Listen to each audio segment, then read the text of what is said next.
In this video, we are going to talk Universal. We're going to talk Universal Hollywood. We'll dip into Epic Universe. We have a lot to discuss. We're going to go a little different route today. Up next.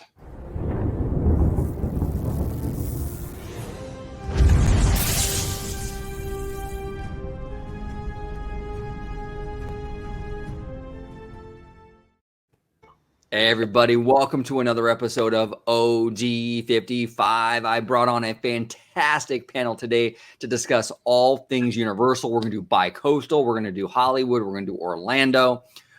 I'm going to start off by introducing my panel. Down below, we got Sean. Ranking the Mouse is back. It is a pleasure having you back, Sean. If you can let everybody at home know where they can find you on social media, sir. Of course, it's great to be back. That intro, man, just hits you right in the feels. That's going to tie into a lot of the convo today about Uni, man. But that hits you right in the feels right there. But anyways, yeah, Ranking the Mouse on YouTube, Instagram, Twitter. You guys can find me there. Most active on YouTube and Twitter. So if you like talking theme parks, come find me on there. We'll get some hot takes going. We'll get you blasted on Twitter with some hot takes. So yeah, follow me there. Follow me on YouTube or Instagram as well. Perfect. Thank you for joining us again, Sean. And we have producer Dre, host of Freshly Squeezed, Mr. Vash Sky, back with us again today. How are you doing today, sir? I'm doing very well. I'm really excited about this topic today. We don't really get to talk about Universal all that much, so this is really, really special. But hey, if you want to interact with me, it's going to be on Twitter, at VashGuy, right down there, just how it's spelled. We're really having some great interactions on there. And if you want to see me, well, it's on the channel you're watching right now at Orange Grove 425 at Freshly Squeezed, your source for juice, news, and info, squeezed fresh, right from the grove. So let's get those time circuits powered on. There you go. Get the car revved. Here we go.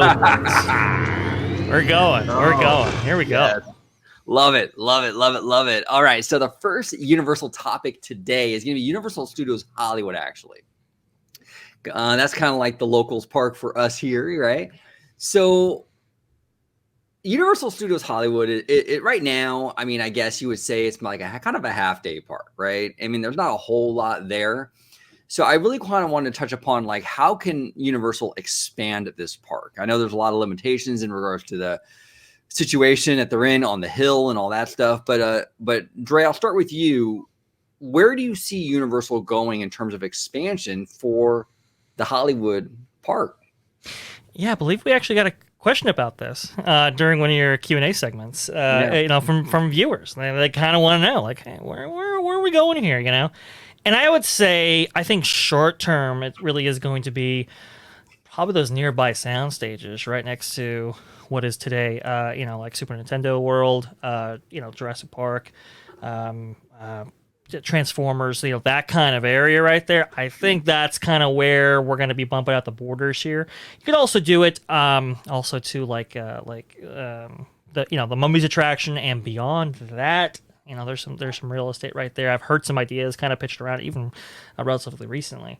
I've also heard some ideas pitched for the tram station as it currently exists, and maybe for the studio tour, and maybe relocate where that is and so forth. So there are some ideas still there, but long term, it's going to be interesting. They kind of need a viable solution if they want to expand much further than that. And it's going to be interesting. Do you do it on the studio, lot, or do you go somewhere else potentially? It's a fascinating conversation. Well, and the thing too is, like, you have Disney now with, and we'll talk about this later today, but like Disneyland Forward, which potentially could garner a third park. We don't know, but it could potentially garner a third park. Mm-hmm. Disney already has 2 theme parks, multiple hotels. Universal needs to sort of compete with that, right? So they're going to have to, like you said, kind of get a little creative here and try to find viable solutions as to how to do that. You can't be a half-day park and compete with a 2 or potentially 3 park resort down the road. Sean, what are your ideas? What are your thoughts? How does Universal Hollywood expand based on its current, kind of situation? Yeah, I personally, I might be in the minority, but I don't think Uni Hollywood is a half-day park. I think it's a full-day park, and I think it's borderline a true full-day park, and I mean that in the sense of a theme park fan and a just general, I'm going to hit the park and hit as many rides as I can fan. For a theme park fan, I think it's minimum 1-day park. I think it's borderline 2-day park. If you're Wow. hitting every show and you're hitting every restaurant, yeah, I really think it is. My wife and I actually went there for 3 days. Granted, we were working during the day, but we left after 3 days and felt like we didn't double up on anything. It was great. Now, obviously, if you don't care about character interactions, because that's something my wife and I love, and there's a lot of those there. If you don't care about character interactions, you don't care about shows. It probably is closer to a half day park. But I still think it's really close to a full day park. I think if you're just hitting every ride, it's going to take you 3/4 of the day. And once Nintendo comes in, I mean, that's another huge ride and another huge character spot and just ambiance spot. I think it's going to push it to a true full day park, and that's that's only a couple months out. Obviously, Universal said 2023, but it's probably opening end of this year. So I think what they need to do, to your point, OG, yeah, they probably are not going to be able to compete with Disney. They're not going to be able to get another park in there unless they, just go destructive on the studio, and I don't think that's what they want to do. But I think they need to start expanding in terms of a resort. Right now, they don't have a Universal hotel. They have a Sheraton and a Hilton that are up on the upper hill with them, but they're not Universal hotels. It's just like a good neighbor hotel, basically. So I think they need to start expanding a little bit on the upper lot. They've already been approved by the city of the county. I'm sorry, not the city, because they're their own city. They've been approved already by the county for a hotel right at the end of City Walk and in the entrance. They've been approved for Universal Hotel there already. And so if they can get that built, I'm not 100% sure what the delays have been, but it got approved around 2019, 2020. So if that ever comes, when it comes, that's going to be huge for them, because they need to be considered a resort. You need property, you need hotels. I think City Walk's a great block in terms of that downtown feeling. City Walk's solid. Obviously, to Dre's point, they're going to have to expand the lower lot. That's going to be their main go-to. And they've kind of already confirmed that if you ride the studio tour now, they actually talk about how they're moving a lot of their sound stages outward. Yes. And using those sound stages for a theme park. So they've kind of already confirmed it. But yeah, Dre's right. That's going to be where they're going to have to go. Obviously, you have Nintendo. Obviously, they've moved 4 of their sound stages way out towards closer to the Warner Brothers studio, right. To the right, the very right corner where the golf course meets the hill. They've expanded out there for their sound stages so that they can expand their theme park closer to the lower lot. So yeah, they're already starting there. I don't think they can ever become a 2-park resort, unfortunately, unless they tore down City Walk or bought more property somewhere else. But I for sure think that they can be a legit resort. They just need a hotel first, and they need to finish Nintendo.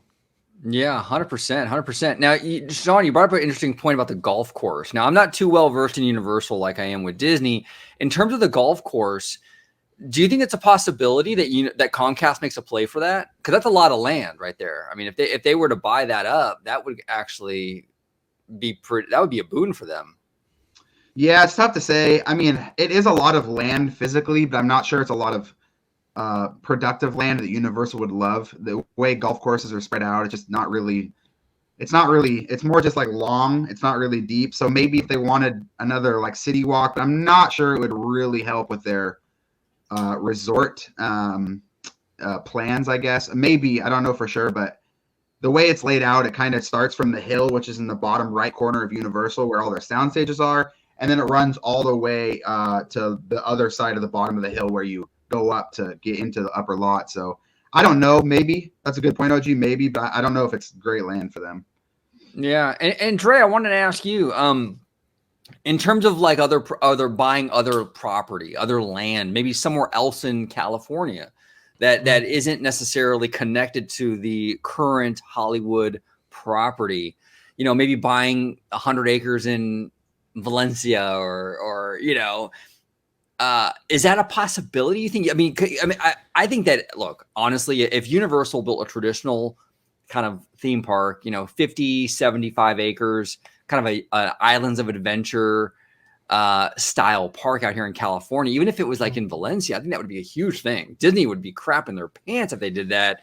Do you think that's a possibility? Because Comcast is pretty ambitious. Do you think there's possible that they might look beyond the Hollywood property, find some other land, and maybe build like an Island of Adventure, Epic Universe style park somewhere else in Cali? Is it potentially viable?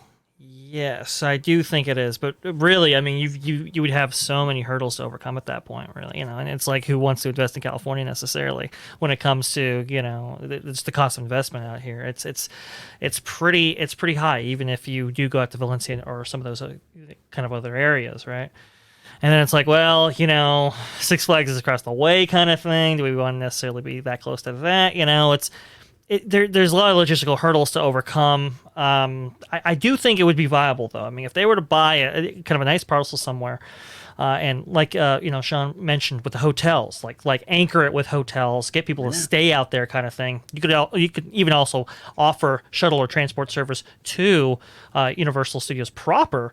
I think that might be viable. It's just really like how ambitious is Comcast really when it comes to their theme park presence out here in California. They haven't always been like, hey, we're going to invest significant amounts of money in doing this. It's quite interesting because a lot of it, it's a lot of it's been kind of like draw, like let's make some major draws for our theme park business out in Universal Studios. So we've seen attractions be replaced and stuff to try to make those draws, right? Well, now it's like, okay, well, now we have the draw, but we need the capacity. So we can't just replace other attractions if we're not adding capacity in the process. So I think I think short term, I think it really is going to be like expanding Universal Studios proper. I don't know. I mean, maybe if they they can grab some land somewhere, maybe that might be viable, but right now, I mean, I wouldn't expect a second gate out in Universal Studios Hollywood for maybe a decade at the very least, probably 2 or 3. Well, look at the huge amount of land Disney just bought, in conjunction with another real estate company for that Story Living thing over in Palm Springs. I mean, even like the Palm Springs area, which is full of just a bunch of desert, long stretches of desert. Maybe Universal goes there, and kind of builds from there. I'm thirsty for like an island adventure here. I want that so bad, like a traditional Universal park. I want that so bad. I hope they do it one day. We'll see. And it's interesting. We're seeing like enhanced demand for these parks now that that Disney's kind of shut its gates, kind of thing, to a lot of the Southern California populace. Right?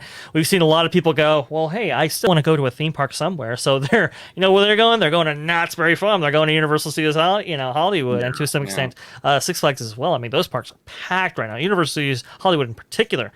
I mean, Sean, maybe correct me if I'm wrong here, but it's not too out of the ordinary to see some of these attractions get over 100 minutes in some of their wait times. No. I mean, no, yeah, you're 100% right, Dre. That Universal, they were starting to see a pretty big boon in 2019. Just starting to see Disney level crowds that they hadn't seen before. But no, you're right, Dre. The COVID just pushed them over. The other problem with that is Universal kind of advertises, "Hey, come for the rides," whereas Disney. Yeah. I mean, they advertise the rides, but it's about the fireworks, it's about the shows, it's about the characters. Right. And I think that gets understated how important that is for crowd flow and for just eating people. And so, Universal has that. I mean, personally, their character game is on par, potentially superior to Disney's character game. I mean, it is extremely impressive how many characters they have out literally at all times of the day, and not just like out, but they have, their donkey meet and greet that goes viral often. They have like 4 of those. They have one for Secret Life of Pets. It's just solid character game. But you're right, Dre. It's tough when they're advertising rides. I personally don't think that we would see a gate outside of the current property, and the only reason I say that is because on top of all the hurdles that they already have that Dre pointed out, their kind of brand, at least their Hollywood brand, not their Orlando brand, but their Hollywood brand is, hey, come for the movies. And I know that's going away in terms of the overall theme park landscape, but it's still true there. I mean, obviously you have the studio tour, but even apart from the studio tour, their whole brand is like, hey, the movies are being made here. Like, you could see a celebrity at any time. And their studio tour is still their biggest draw. So the only way I see a second gate coming, personally, is if they somehow just lose every single film company from coming there, and then they go, oh, crap, okay, now our sound stages are pointless. Let's tear it down. And I don't see that happening. I don't know if they would ever jump through the hurdles of getting a second park. I would love to be wrong, because the more theme parks, the better. And to Dre's point again, people are thirsting for theme parks right now. I mean, Knott's is kind of a quasi theme park. You could even say SeaWorld is kind of a quasi theme park. There's some theme in there, and then there's just some throw up a coaster without any theme. But people are fiending for that, and Universal's about the only place that does it, at least in California, besides Disney. So yeah, the demand is 100% there. 100% there. The demand is there. I don't know if they can logistically get there, but they really got to start expanding soon, because to Dre's point, when you just start replacing stuff, you're not increasing demand. You're in fact hurting demand, because you're bringing in demand for that new ride, but you're also taking off a ride, and you have nothing now for however long your build time is, 8 months, 12 months. So they got to expand. I don't know if it's going to be a second gate, but time will tell for sure. And to your point, Sean, like demand is there right now, right? But we know that economic conditions and market conditions can change. So, well, let's say Universal's like, oh, we're gonna do a third gate. It's gonna, second gate. It's gonna be great. And then Disneyland's like, third gate, and it's like, uh-oh. So now you got two parks, and that can get contentious fast. Go ahead, OG. Sorry. 100%. Well, no, I was gonna bring up a point here. It's actually a tweet from somebody a couple of months ago, but I think this person made a really good point, and it kind of touches upon what we're talking about now, in terms of like kind of scale and scope of both of these companies. I'm gonna read you the tweets, and then we're gonna dive into it. But Madness Kingdom here says, Disneyland Resort is far beyond what Universal Hollywood offers. Universal Japan is nice, but it's not on the scale of Tokyo Disney Resort. Universal is not in Europe at all, etc. It's not a statement of quality of rides, but the overall scale and breadth of what is offered. And then he goes on to say, which when talking about Universal specifically, I think it puts them at an extreme worldwide mind share and brand loyalty disadvantage. Quote, Universal is just as good or better, end quote, doesn't work if the world needs to fly to Florida to see evidence of it. Dre, what are your thoughts on this? I mean, the point here is kind of like, hey, Universal makes a great product, but if you really want to get like that really on par Disney experience, you got to go to Florida for it. Is that hurting Universal? Because you can't get that same. Obviously, Universal Hollywood is not providing that same on par experience here. We talked about it; they're limited. Is what Madden is saying here? Is it a good point? Valid? Yeah, I'll go along with it to an extent, right? I think in the Southern California market, when it comes to brand loyalty, that hurts it a little bit. When it comes to brand loyalty itself, right? Obviously, they throw the big fish where the most fish can't be caught, right? Or the most bait. Look, there's something in there, I don't know, but they throw it out there in Florida, right? And because the upside is there, the tourism industry is there, people are coming from all over the world. It really is out there in Florida. They have the available land and resources to do it. That's where they do it, right? But it's Universal's kind of interesting in Southern California, because it's like, people make the argument, right? Like, Disneyland Resort, it's not Universal, so use Hollywood. And I do agree, it's pretty disparate, right? But then Universal goes off and they price it almost similarly. And so that kind of expectation is already made. And I think that right there, that's kind of, I think it's kind of an issue. At least for me, I understand it's not an issue for everybody. And right now they have a lot of annual pass holders in there, but like for ticket holders specifically, it's like that's a really hard justification to go, oh man, Universal's, they offer a lot, and I do want to see what they offer, but it's like, man, it's like 2 hours away from where Anaheim is. If I'm stationed out there, it's it's $150 some days, and that can be a kind of a hard thing to overcome. So that expectation is there when you're setting that pricing, concurrent with Disney. So that thing I've never been a true fan of. So yeah, when it comes to brand loyalty in Southern California, that's kind of my thoughts on it. But Sean, what do you think? I'd be a little more pushing back against this tweet. I agree in SoCal it's probably true because you have more brand competition, but I've started to notice outside of the theme park community that it doesn't really matter. Inside the theme park community, I'd probably say this is true. Yeah. But outside, I don't think brand loyalty is really a thing when it comes to theme parks for the common guest. They just want a good vacation. And I would say, obviously, the draw for Universal Hollywood is not, hey, come to Universal Hollywood. The draw for Universal Hollywood is, hey, you're at Disneyland, come here for a day. Or, hey, you're in Los Angeles, come here for a day. And that, I think they've cornered that market. That market is popping for them right now. And I agree with Dre. Unfortunately, their one-day tickets are on par with Disney, and that's a huge con against them. Outside of their one-day tickets, I mean, like their value is incredible. You can get an annual pass for $170. I mean, that's like Six Flags level pricing. I mean, that's like cheaper than Knott's, cheaper than SeaWorld. It really is an incredible deal. And obviously, they know people are coming for one day. That's what they advertise. Come for one day while you're in LA. Come for one day while you're at Disney. But if they can start cornering more of the market, I mean, my wife and I bought an annual pass. Why not? That's a day and a half of tickets. We'll go more than a couple days. Nintendo's going to be opening up in less than 12 months. So I agree when it comes to the theme park fandom, and I would probably agree when it comes to the SoCal market, but I don't think the common guest cares about brand loyalty. I think they want to go where they're being advertised to and where the next biggest hit is. And Universal is slightly behind Disney when it comes to advertisable IP. I mean, Jurassic World, it might die down quick, but that's one of the hottest franchises, especially for theme parks in the world right now. Secret Life of Pets is a poppin' franchise for kids.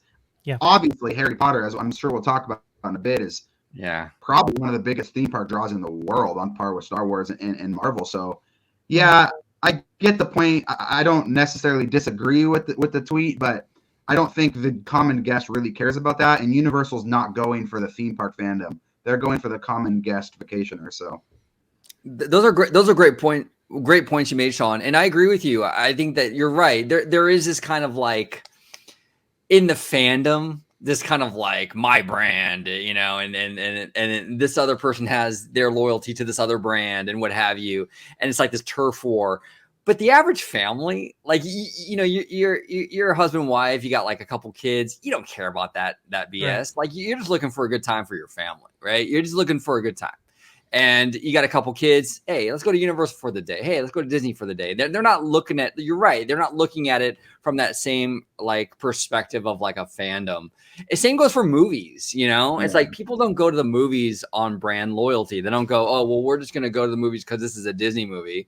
Right. No, they'll go see a Warner Brothers movie or a Universal movie or a Paramount movie. If it looks good, it looks good. And that's how the majority of the public is. And it's the case for movies. I think it's also the case, to your point, Sean, for theme parks. Absolutely. Yeah, and just to add on to that too, I mean, Universal, and now you can make the argument for Disney as well, ever since COVID hit, they're going after the common, like, hey, we're going once a year guest. To the point about Universal annual passes, what is a $150 annual pass for 300 days of entrance doing when they're making $100 on a one-day entrance? And so, yeah, I mean, a Universal Hollywood needs their annual pass holders, probably more than Disney at this point, you could argue.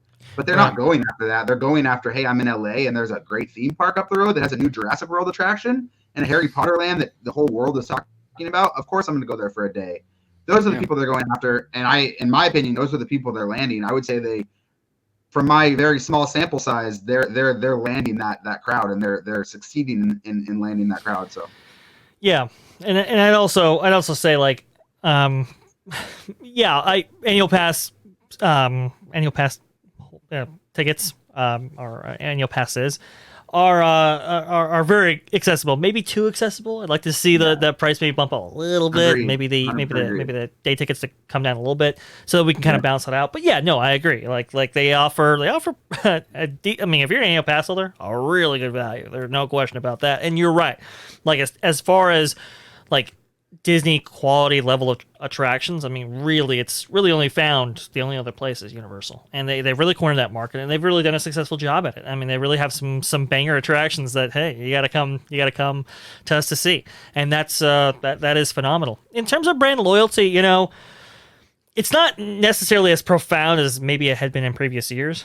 People, I would agree with you, Sean. People are just looking for like the best vacation experience out there, right? So they don't necessarily get attached to brand as much as they do maybe the experience itself. And as long as you're producing a great quality product and something that really resonates with people in a way that maybe Harry Potter does and stuff, I mean, you know, kids will, you know, they'll advocate, you know, to their parents on going to Universal. You know, they'll kind of make that thing happen. Obviously, that decision is going to fall with the parents, but I mean, hey, you know, as long as the experiences are great, you'll get that kind of brand loyalty, or you'll get that kind of repeat visitation just based on that. And Universal does a great job at that. Yeah. And while we're talking about brand loyalty, like obviously the greater brand loyalty when it comes to IP is incredibly important. And Yes. I'm not disagreeing with people when they say Disney needs to make more non-IP attractions, but there's a reason they're not, and that's because the Right. ticket sales are there. Yeah. You know, and Universal has literally dug their heels into that. They've dug their heels into, we are a brand park, come see our brand. And part of me as a theme park snob goes, kind of dirty. But then the other part of me goes, why would you not? Like Jurassic World and Wizarding World are two of the greatest lands and rides ever built in the world. Why would you not do that? Like, that's where the money's going to be, especially when you have these companies now like Disney and like Universal. Maybe not as much Cedar Fair, but Universal and Disney that are owned and operated by media first conglomerates, not theme park first conglomerates. Why would you not do that? And that's going to be the draw. And to Universal's point, kind of like when a corny rom-com just digs into being a corny rom-com, you kind of got to respect them when they say, no, we're about IPs. That's what we are. As a theme park snob, it's a little annoying. It's a little like, but I respect them for it, and it's working. So, yeah, and the fandom, and this is another thing of the disconnect between like the fandom and like just the general public. The fandom, like us nerds, yeah, we want the originals, like original attractions. We're thirsty for it, whether it be Disney, whether it be Universal, what have you. The general public doesn't. They want the IP so bad. Like They do. Right. When it comes to like Disney, they want that Frozen ride. They want that Star Wars ride, that Marvel ride. They want those IPs. They want to be able to ride the movies to stay on brand with Universal. They want to ride Universal Synergy, OG. Ride the movies. Oh man, that was a great slogan, by the way. It was. But they really want it. They really like the general public wants that, you know, and that's really what I think Disney and Universal are catering to. Now, I will say this though, in terms of IP, Universal's at a huge disadvantage. Yeah, compared to Disney. Universal, they have, and I've been saying this for a long time. They need to step up their studio game quite a bit. Their IPs right now, they're depending way too much on like Minions and things like that. They need to get their studio like mindset right and pump out. Look, Disney's smart where they understand that everything kind of stems from the studio. If you start churning out hits in the theaters, on your streaming platforms, on TV, you have material for your theme parks. Universal, for some reason, hasn't figured that out yet. And they're still licensing out stuff, which leads to problems. We saw it with Marvel and we saw it with Simpsons, right? Yeah. Even with Harry Potter, they're kind of seeing it now because of all the stuff going on with J.K. Rowling. Right. Universal has got to, and I've been screaming this at the top of my lungs for years now, they got to get their studio game up. They got to start churning out better content on the film side so their park side has more original uni stuff, and they got to get off the I don't know if YouTube's gonna have a problem with this, but get off the titty, get off the licensing titty, and actually create your own stuff and your own Universal IP and utilize that, because the licensing out stuff is gonna be a problem down the road. I agree. I have two responses to that. I fully agree. I think one, I think they are learning that. I don't have any internal rumblings, but just from externally, it feels like they're learning that. It feels like a lot of their headaches have been from past decisions, Simpsons, Marvel. It feels like they're learning. It feels like their relationship with Wizarding World is so much so that they're not really reliant on JK only. Obviously they are. She controls the franchise, but it kind of feels like they're slowly taking that over. I wouldn't be shocked if they outright own it and JK just steps away down the road. So I agree with you there. I think they're learning. I think that now that Comcast is fully in the game, it seems like they've been fully in the game the last 5 years or so. They're realizing that. And I think number two, the one thing where they need to step up the most is animation / family movies. Yeah. I think they have the adult market cornered. Fast and Furious, Jurassic, even Fantastic Beasts, man. It's been, the last two entries have been dark. Like borderline, I might not take my younger kids to see it dark. And so they're cornering that adult market. Like I said already, Fast and Furious, Jurassic, Harry Potter, like they have that older market cornered. The younger market's lacking. I mean, Minions, man, like seriously, I like kids movies, man. Minions is so done. It's so dried out. I'm so over that franchise. Secret Life of Pets is awesome, really awesome. But I don't think they need to make any more movies. I think they need to stop where they're at and just let it be. Yeah. Shrek's kind of dying, and Shrek was probably their one thing that was on par with Disney, and they've kind of just let it go. They haven't created any like TV show or TV series. They haven't built new attractions. Obviously, they're just closing down attractions. So I agree, OG. The kids apartment's lacking, man. The Simpsons land is like they're kind of trying to make it a kids land, but it's an adult franchise in my opinion. Minions is just so done for. Secret Life of Pets is amazing, but they've done all they can do, at least in Hollywood. Obviously, Orlando can do more. So yeah, they need more kids.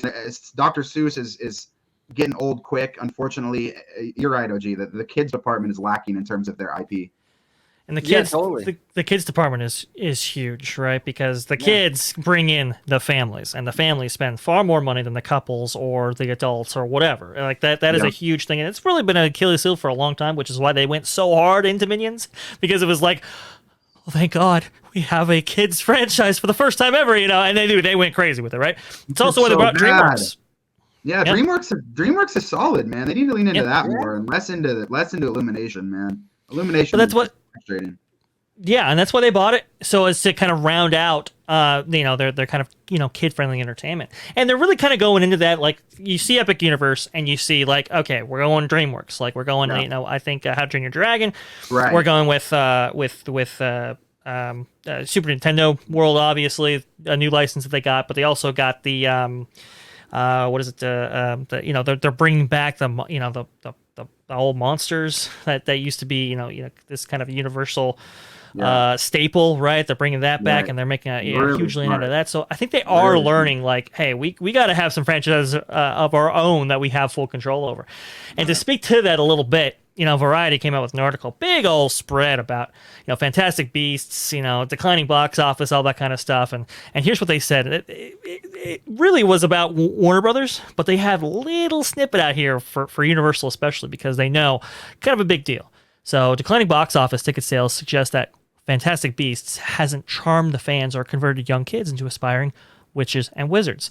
That has reverberating effects on the larger Wizarding world, which has become much more than a film franchise. There are theme parks at Universal Studios in Orlando, Hollywood, and Japan, as well as live events, studio tour shops, a successful Broadway play in Harry Potter and the Cursed Child, and endless consumer products that could fill the vaults at Gringotts and then some. Think hundreds of millions of dollars in profits. Quote, feature film revenue is the tip of the iceberg here, Galloway says. It's pretty crucial to their business moving forward. And I mean, really, that's kind of what Universal's experiencing, right? It's like, okay, the quality of this franchise going forward, how people feel about it, how it resonates with folks, it really isn't in our hands. It's not in our control. It's in the control of these other kind of forces, right? And so I think they're learning, like, okay, well, if we do this, we really have to be kind of clear that this is going to be attached to a franchise that hey, we don't have full control over. Right. Yeah. And I gotta be. Oh, go ahead, Sean. I'm sorry. Oh, I was gonna say I'm gonna attempt a Dre-like transition here, but yeah, that goes to the overarching point of Epic Universe, and one of the best coverages of Universal is Theme Park Stop. Alicia Stella, you guys can follow her. She covers it great. Really, but yeah, the rumor is now is Harry Potter. They're really in flux. They don't. I mean, this park, it's about to break ground. Like, to not know for sure what's going there. Obviously, Wizarding World is gonna go there, but to not know, are we gonna do it off Beast? Are we gonna go something back to the original Harry Potter franchise? For them to not know that yet, and the park's breaking ground, I mean, that's really crazy stuff. And so that article that Dre pointed out and rumors going around, they're gonna wait and to see how this does in box office, and it might affect a theme park land, one of the most anticipated theme parks to be built in a decade plus, and they don't know what's going to be the anchor land yet. That's pretty crazy. It is. And here's the thing. And this is the thing. And this is why, look, Universal as a theme park operator will never reach the heights of Disney if their content isn't there. Yeah. I'll be real with you. I am way more worried about David Zaslav and Warner Brothers Discovery than I am about Universal. Way more. Why? Because Warner Brothers has, next to Disney, the best content library out there. I mean, they have Bugs Bunny, the Looney Tunes, which are arguably like on par with Mickey, Donald, Goofy. They have their own comic book studio with DC. They have the Harry Potter franchise. Warner Brothers has a massive library. The content there is gold. God help Disney if Warner Brothers ever decides to go full bore with theme parks. I know it's complicated with them because they've licensed out their stuff to like Six Flags and things like that. But Warner Brothers is a big threat because their content is A+. Universal doesn't have A+ content, and that's why they'll always be subpar. They got to get their stuff on. They got to get their stuff on point. They're not taking Peacock seriously. I mean, that's like almost kind of like a fourth and fifth option. I mean, even Paramount Plus is kind of topping them, and that's kind of a fairly new streamer. Comcast has to focus on content. I'm telling you, because it goes downstream, it goes into the theme parks, and you got to get off the licensing stuff and depending on these other studios for your theme park lands. And with Epic Universe, like Sean said, the fact that we don't know what's going in there, and Universal has no IP really that's relevant, and the Harry Potter stuff is kind of not Harry Potter, but Fantastic Beasts stuff is kind of floundering. What's going on? How are they gonna? I don't know. It's a problem. It's a major problem. It's crazy. Okay. I was just gonna say quickly. I think a partnership with Warner Brothers. I mean, obviously they already have a pretty solid partnership. It might need to be even a deeper partnership. I wouldn't be surprised to see Warner Brothers just saying Comcast, we'll go in with you because, to Dre's point, Epic Universe has Monsters, which is a fantastic franchise, but is that a draw to kids? Not right now, and potentially not in the future. How to Train Your Dragon, what a great choice, because those are quality movies. But unfortunately, the franchise is over with in terms of movies. So I still think it's a great addition. But what's the future draw apart from what they already have? And then obviously Nintendo, which we haven't discussed yet, that probably transcends lack of kids IP because, I mean, that's a generational draw right there. That was really important for them to get Nintendo. It does suck that they have to partner. To OG's point earlier, they have to partner to get it. They have to, partner with the rights. But Nintendo is a great get for them. Go ahead, Dre. Oh no, you're absolutely right. And to OG's point, they might not be Warner Brothers might not be a big player in the States because Six Flags and so forth. But from what I understand, they're kind of they're a major player in like Asia. Whereas, that's one of Disney's, kind of biggest markets right now, and especially Universal too. So it's kind of those dynamics working out there. I could definitely see like a domestic partnership with Warner Brothers down the line. Even in lieu of that old Six Flags partnership that they've had for so long, I can definitely see something like that going forward here, just to be kind of this next major player in terms of the theme park space and theme park IP and so forth. It's fascinating about Epic Universe. It tells you about how fluid that whole thing is. I mean, from what I heard, it was maybe probably like 4 or 5 months ago, I heard that, Universal creative guys were on the phone with some of Universal's biggest convention business, clients, right? And they were saying like, okay, what franchise would you want? And like, what franchise would you want to, have your clients, see and feature? And Epic Universe is the reason they did that is because each one of those lands is kind of an island to itself that they can close off to the rest of the park and actually still have that convention business. It's crazy how that whole operation works. But that tells you kind of how fluid Universal Creative is and how big the convention business is. And so it has reverberating effects even past just the IP for just regular guests. Yeah. Right. Yeah. I would love, man, Epic Universe. So much to it, Dre. I don't want to get into your point about the different lands because that's a whole convo about how they're even constructing this park and making it so viable for rentals and parties. But anyways, different topic for a different day. Yeah, Dre, you're right about that. And it almost feels like they know that they are going to have to target the older crowd because that's going to separate them from Disney. And it's almost like they're just diving headfirst. We're going to throw a bone to DreamWorks and build How to Train Your Dragon so the kids have a land, but everything else, we're going adult-centric. I mean, Harry Potter is pretty close to adult-centric at this point. Obviously, as a kid's draw. Monsters is 100% adults only. And the main hub of this land, the space theme with the main ride being the dueling coaster, I mean, they're going full bore into adult park, and it's a smart move, in my opinion. I mean, obviously, you need the kids, to your guys' point. They're the moneymakers, but Disney has that market not cornered, but fairly in control. So might as well try and get a new market. Yeah, no, absolutely. Absolutely. So I want to ask you guys, what are your thoughts on, in terms of Epic Universe?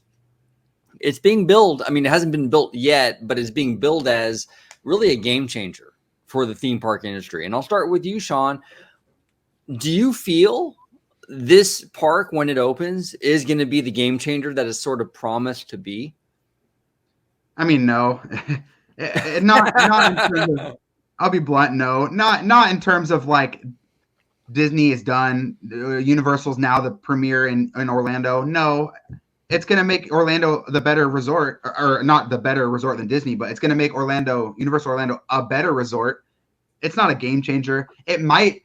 The only way it's a game changer is if the whole like locking off lands, with different access, only if that blows up. It's not going to be a game changer in terms of like Universal's the best resort in the world now. Universal is the main draw in Orlando. It's going to make it a great competitor, and that's a win for all of us. That's a win for Disney fans because it's going to force Disney to get better. We've seen this the last 7 years. It's a win for Universal fans. You're getting the third park. It's a win for Orlando residents. It's a win for the tourist draw. The only con is it just makes it harder to visit every park, but Disney World's still better. No offense. This park could be the greatest thing in the world, and Disney still has the better draw. They have 30-plus resorts. They have Disney Springs and Boardwalk, and no, it's not going to make it better. It's not going to be a game changer. Is it going to be an incredible theme park that makes Universal a must-visit? 100%. I would say Universal is already a must-visit. So in that regard, it doesn't change a whole lot, in my opinion. Interesting. And Dre, what are your thoughts? Like are you expecting Epic Universe to turn Universal into like number one potentially? I think that's a little far-fetched, right? But I think the center of gravity will shift. I think that will definitely happen. To how much, we're going to have to see. Hey, look, I remember when Islands of Adventure was like, oh, it's going to be the Disney killer. This is it. This is going to be the big one. And a lot of people, the park was well received upon opening, but it just didn't have the draw. Now, a lot of that could be, associated with marketing, obviously. But when Harry Potter came on the scene, the center of gravity was shifted in a pretty profound way, and I do think this will have that effect. Really, it's going to just come down to just how much, and to that, I'm not really sure about. But Universal, they're okay. So I got two stories for you. One funny, one kind of serious, right? We'll start with the funny one because I think this is great. I'm going to share this screen here with you. Sure. Oh, gee. Sure. Because I think this is this is funny. So I was watching let's see here. There we go. I was watching there we go. I was watching Walt Disney World News Today on their YouTube channel. And they had kind of a funny segment. We all heard about the international tourists that were at Walt Disney World and they couldn't get in because of reservations. Yeah. We heard about that story. Okay. Well, there's an update to that, and I thought this was really, really funny. So here we go. The international guests who resorted to begging for tickets and park passes outside the Magic Kingdom the other day were later allowed to buy tickets, we found out. The anonymous couple had traveled from Switzerland to Orlando. Upon arrival at the TTC, they attempted to purchase theme park tickets and were turned away. They crafted a sign reading, "Looking for tickets and reservations," on a sheet of cardboard, and they initially stood outside the Magic Kingdom entrance, hoping to beseech other guests to assist them. Then Disney cast members had them retreat to the parking lot outside the TTC. Reportedly, though, security later approached them again and walked them back to TTC, where they were allowed to buy tickets. Now, why would they do that? Well, now you're going to find out why. Here's the plot twist, Universal had offered to give the couple free tickets to Universal Orlando Resort. Disney. There you go. That's funny. So it's like the war continues, right? And I thought that was like, wow, that's a genius move right there. So hey, guys, if your story is picked up by a major outlet like Walt Disney World News Today, and you're looking for reservations outside of any of these parks, hit up the Universal team and see what they say about it. That was some great stuff. But yeah, so you got hilarious. That right.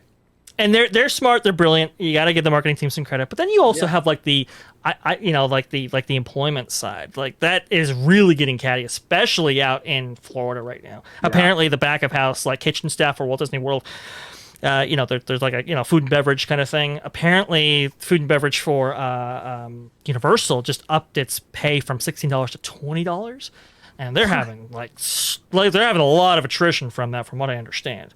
Like it's just like those little things like that. I mean, it's really becoming quite the issue. That will have to that's an interesting story that's playing out in the short term. In the long term, it might have some effects on Epic Universe and these products and so forth. Yeah, I think George. Oh, sorry, OG, my bad. No. Go ahead, Sean. I'm sorry. Well, I was just gonna say I agree with you, George or Dre. The gravitas is the center of gravity is going to change for sure. Yeah. My opinion is Universal is already kind of slept on in that regard. I mean, we're seeing droves of people going there, but it's an insane resort already. OG talks about all the time how it's so hard to, expand your vacation when you already have, even not counting water parks, you have 6 full day, multi-day parks. So I get that, but Universal, man, the reason why I say it's not a game changer is because it already should be a must-see resort. I don't think Epic Universe makes it better than Disney. It just expands onto being a must-see. You're probably right that the general public will now see a third park and go more. I feel like they already should be going.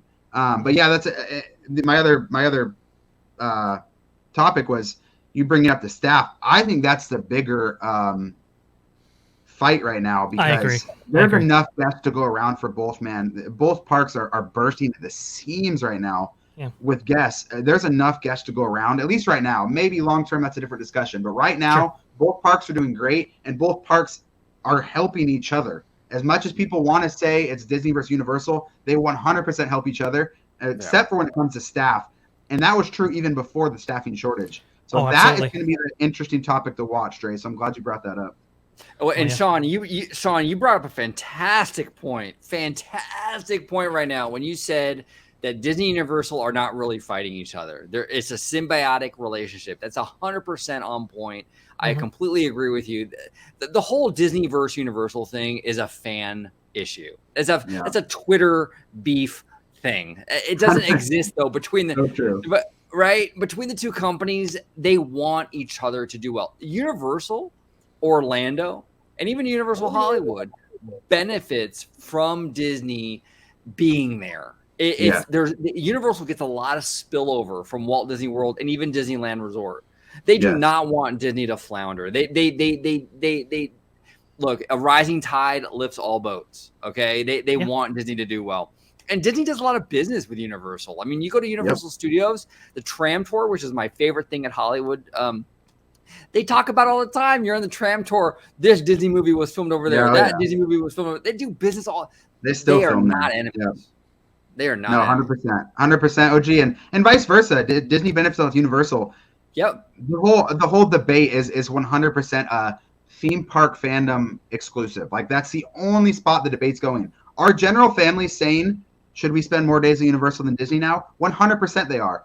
The population is also increasing at rapid rates, so that doesn't matter. Like Disney they'll be bursting at the seams for as long as they want to be, unless their product continues to get worse long term. That's a conversation for a different day. The next 10 years, they're not worried. Universal's only helping them. It's not hindering them. It's not, are they going to try and, increase their product when Epic opens? Hell yeah, I hope they do. And they 100% should. And they have in the past. That's only good for us fans. That's not bad for us fans. Like, I hate the Universal versus Disney argument. Both resorts are incredible must-visit resorts. I would say the same thing with Cali. Universal Hollywood's a must-visit park in the same way that Disneyland and DCA are. So but the one debate where it does apply is to Dre's point about staffing. That's going to be an interesting topic to follow, but that's the only spot where the debate really matters. Well, and I would also include, per guest spend, where they're spending the money, where they're going first to spend that money and stuff like that. That's kind of where it is. But as far as bodies, ain't no competition. I mean, there's plenty of guests to go around, at least right now. That might change, obviously, but right now, ain't no competition in that particular field. Unless we're talking about social media teams reaching out to international guests. Maybe that, but not really. Now, if someone at Universal is by chance watching this video, the biggest thing that Comcast Universal can do to up their theme park game is up their content game on the studio side. Disney learned this a long time ago. The studio is the heart and soul of everything they do, and it really it comes downstream from the studio. Universal, if you're watching by any chance, get your studio, get the studio mind right. Basically, get your content, create a must-have IP, right, in-house. Do that.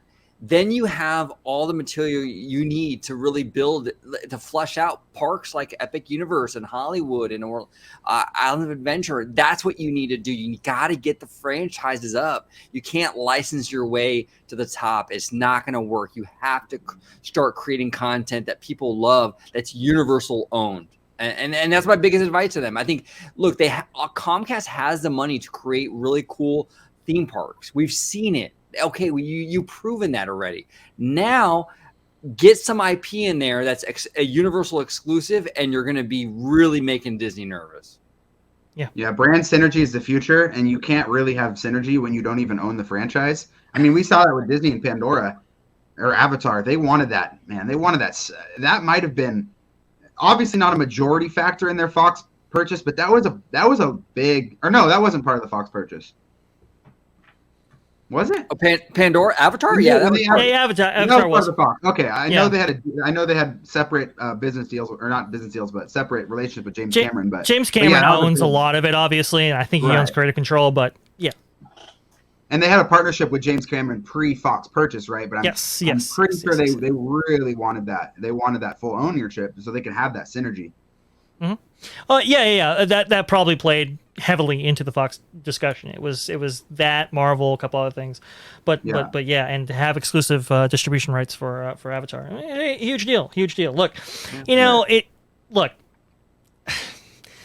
In 2006, Bob Iger, he's coming off, getting the CEO position and stuff like that, and he sees Expedition Everest, and it's like, wow, we spent a lot of money into something that's not IP driven. 4 years later, what opens up across, I-4, whatever, it's going to be Wizarding World of Harry Potter 2010, right? And that, like I said, changes the center of gravity completely. And from then on, it's like, no, everything we do has got to be IP focused, IP driven, because it's not just necessarily about attractions, but IPs have built-in audiences, they have built-in draw, and as long as you let's see, and there's no doubt our attractions will drive kids out of their minds. As long as you can drive kids out of their minds, well, then there you go, you're off to the races.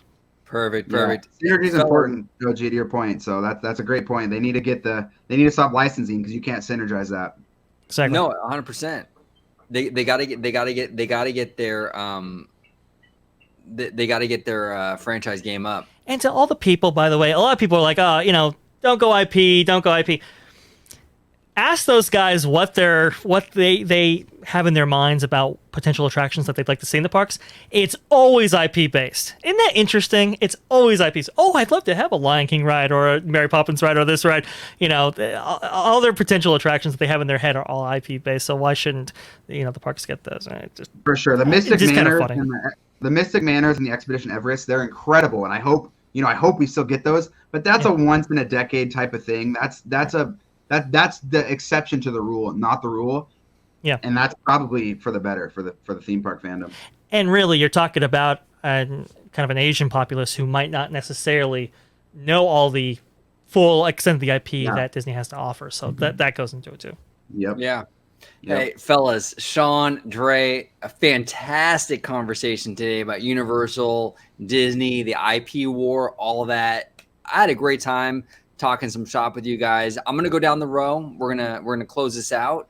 Mr. Vashkai, producer Dre, host of Freshly Squeezed. If you can let everybody at home know where they can find you on social media, sir.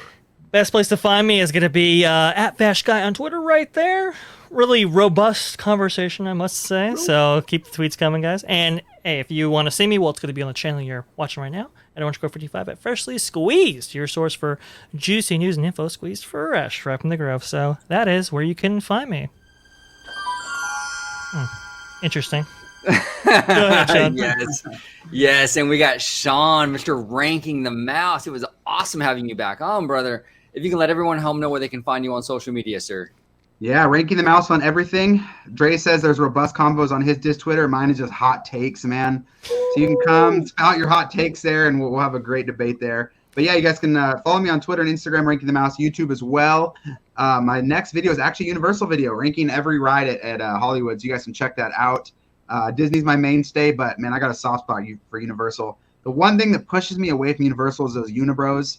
So if we can get them out of the comments, man, it'll be a good video. No, I'm just kidding. I'm gonna anger some Universal bros with that one. But Hey, Sean, I feel you on that, brother. The Unibros, something else, man. Something else.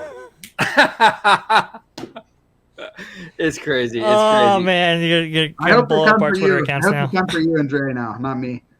Oh, I've been on the other end of the Unibros. I've been on the other end. I've mellowed out over the years, but back in the day, man, it was they didn't like me very much.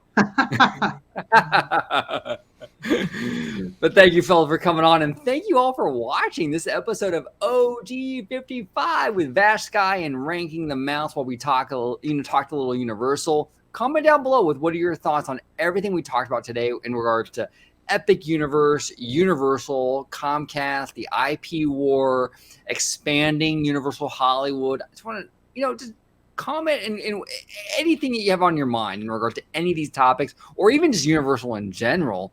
We'd love to hear from you guys. We pull a lot of ideas, like video ideas, based on the comments. So if you have a question, comment down below. It might be a future video. Share the video. Like, subscribe as always, and just appreciate all the support. Thank you so much for watching, and as always, have a wonderful, wonderful day.